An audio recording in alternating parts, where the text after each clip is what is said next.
There is a very famous Egyptian dish called koshari, which consists of rice, black lentils, macaroni, vermicelli. Then you mix into that chickpeas, fried onions, fried garlics, and then you mix the whole thing in a super delicious tomato sauce, and you can also add some vinegar to it. So when you mix all these different elements together, you get something called koshari. That's exactly how I felt when I was watching the movie.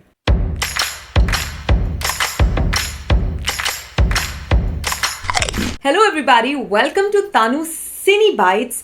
I am back after a long break, and as you can see, my background is slightly different because I'm on vacation. And today we're talking about a new movie called Nunakkuzhi, directed by Jeethu Joseph of Drishyam fame and written by K.R. Krishna Kumar. This movie has a huge ensemble cast with so many familiar faces.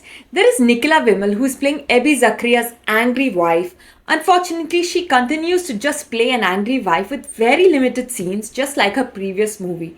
Then we have Lena, who is playing his mother, who also gets very few scenes in between.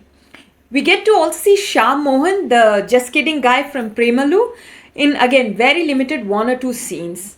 And then there are so many more actors who have played such tiny roles that I feel like a lot of good talent has gone to waste. The characters are not extremely well fleshed, according to me. Their storylines are just following the premises of that particular day, but we don't get in-depth detail of any of them. Maybe the most fleshed out character is that of Zakria, Ebi Zakria, played by Basil Joseph.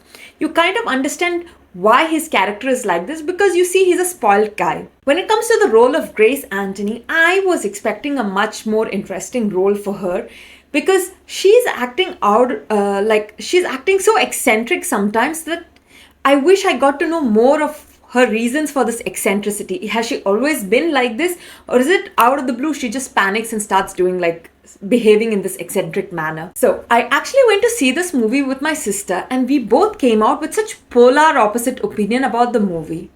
I personally did not enjoy it a lot and found the plot quite average and dragging, while my sister actually enjoyed the movie a lot and she loved how the plot kept getting messier and messier.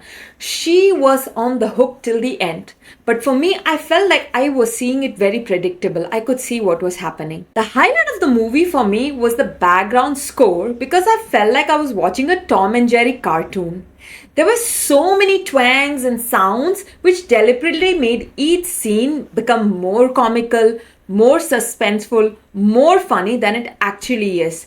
So I felt like the background score, although felt quite comical in between using very bass tones, it did elevate the movie a lot more. One thing is for sure, this movie is definitely for family and you can easily watch it with kids. It's something light, entertaining, for people who are not looking for something great or suspenseful on a holiday. So don't forget to check this out in a theater nearby you. If you want to know more about movies, or if you want me to review a particular movie, let me know in the comments below. Oh, and one more thing, if you heard a snoring sound, that's my dog Mia.